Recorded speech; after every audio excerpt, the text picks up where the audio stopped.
Today I will change the oil in my S-drive. It must be done on land. It is very simple. You just remove the dipstick and take out the screw in the bottom of the drive and let the oil run out. My drive is a MS25s. It is the type of the drive, and as you can see, there must be 2 liters of oil in the leg, and as you can see, the oil must be the same type as the motor oil.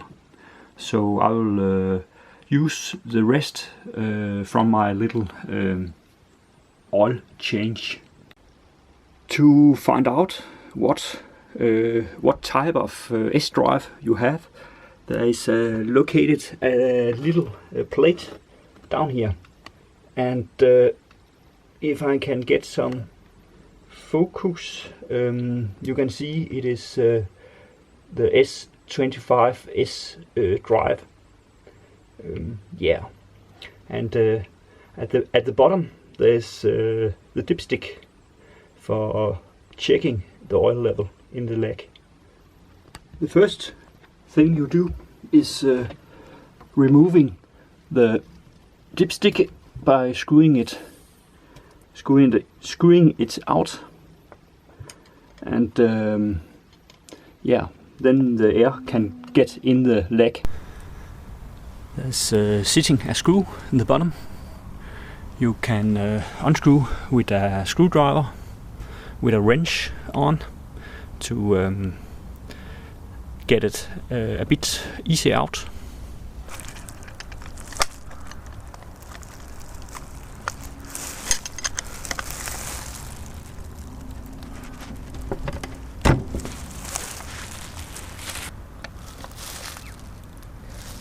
It is a bit stuck on my boat, but as you can see, with a wrench it is possible to remove it.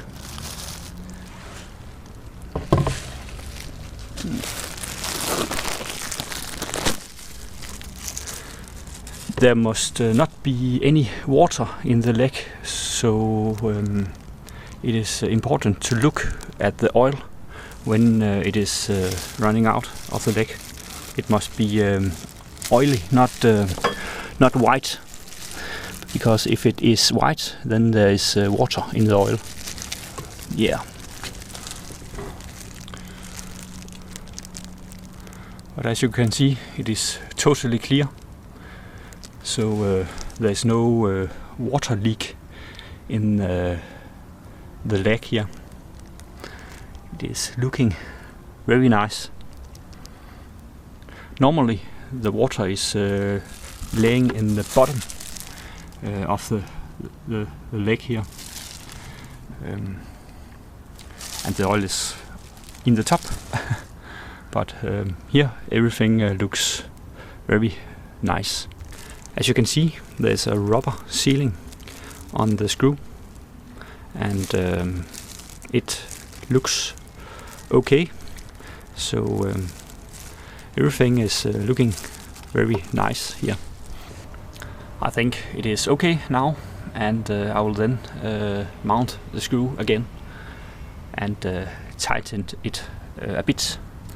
Normally I don't tighten the screw too much, because it is important that you can get the oil out every year. Then you just mount the screw again.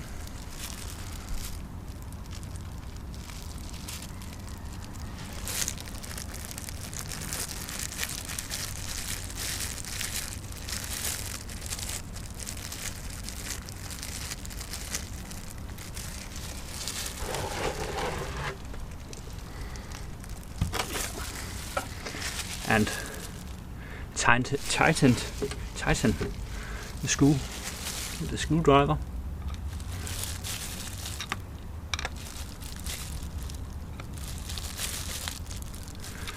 and must be a bit tight with the wrench here, so it doesn't get loose.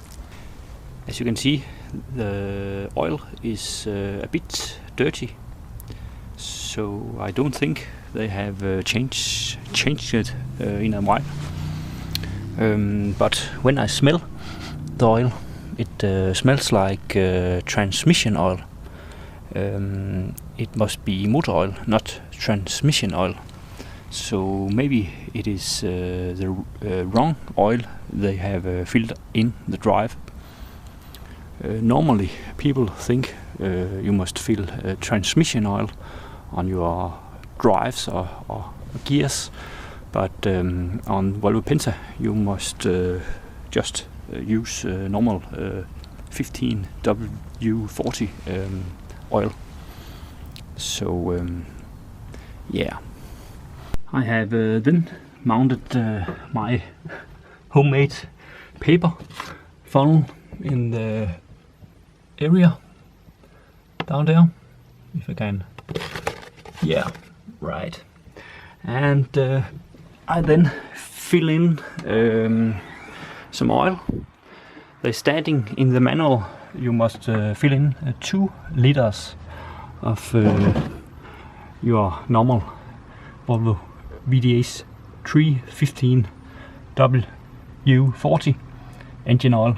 I think I will start to fill 1 liter, and then I think 0.7 liter to ensure there is not too much oil on the engine leg.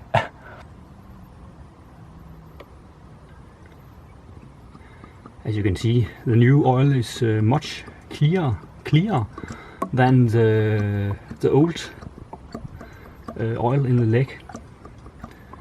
But it is also important to change the oil every year.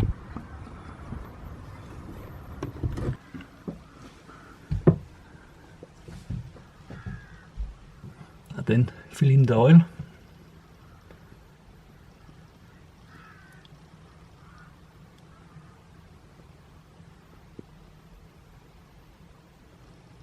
Yeah.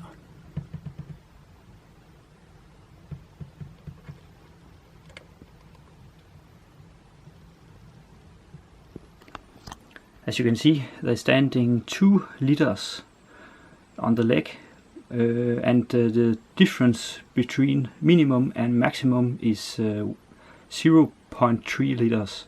So I think I will fill in 1.7 liters to start with, and then check the level. I have filled in the last of the oil, and then I will check the oil. As you can see here, they're standing without screwing it in. That would say, when I check the oil, I must not screw the dipstick in the hole to check the level of the oil. I then put in the dipstick in the hole, and as you can see, there is these 2 marks on the dipstick. I put it in the hole without screwing it in, and taking it up and check the oil level. And as you can see, I can't see any oil on the dipstick, so I think I will fill in a bit more oil. I have now filled in a bit more oil and ready to check the oil level. Oh, if I can.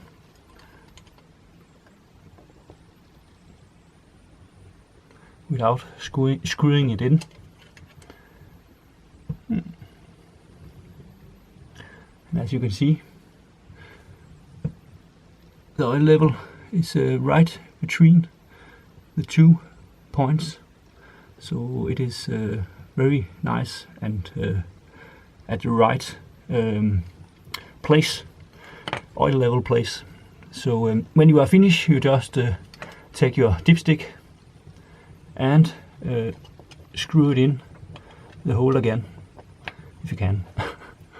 And the oil level or oil change is then complete. I will now winterize or secure my coolant system so it is ready for the winter.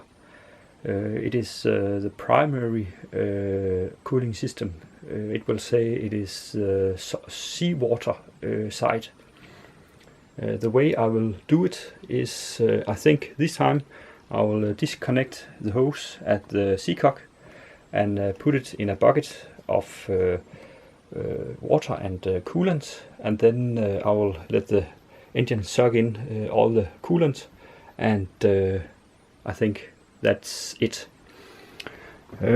As you can see here, I have a can with the cooling fluid. It is just the normal blue and cheap cooling fluid, but the quality of the coolant isn't so important when I am winterizing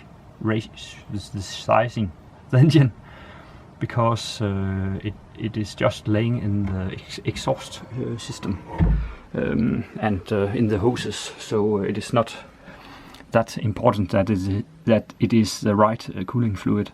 It is more important in the secondary system, because in the secondary system you have your iron water pump, and there's sealings, or what do you call it, things that can break. So it is important with the right cooling fluid in the secondary system, but it is not so important when you flush the seawater, the primary water system. It is not so important what cooling fluid you are using.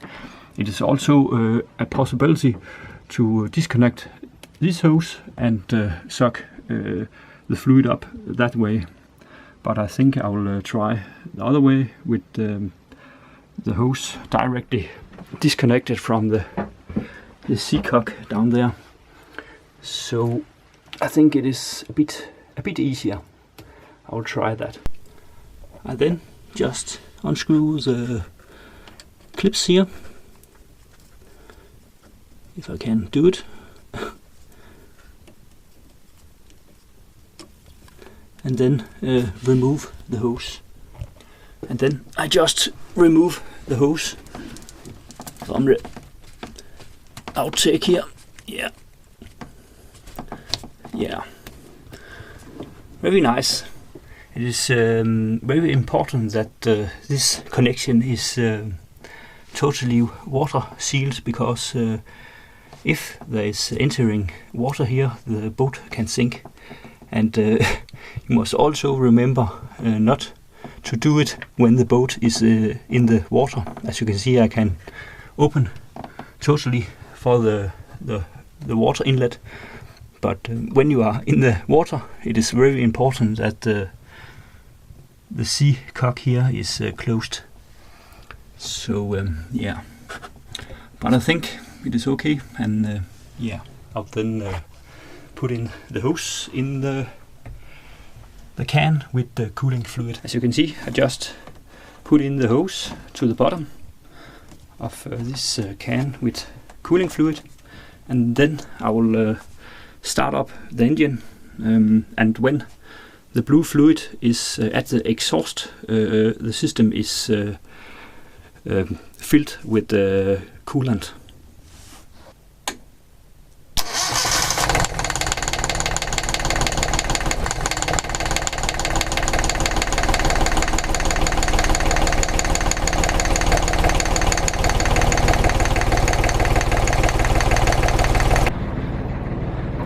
And when the water is blue, there is cooling fluid through the system. It is very important that the system doesn't run dry. So as you can see now, it is blue, so I can shut off the engine. Yeah, Very nice. And as you can see, the bucket or can here is almost empty, so it has sucked in about 5 liters or something. And now the coolant is in the whole system here, in the whole primary seawater system here. So I think everything is now winterized, or what you call it. It is ready for the winter, so the system doesn't break. You then just remove the hose again and remount it on the seacock down there, and tighten the clip. Then you just reinstall the hose here if you can, and remember to put it in the plastic clips here.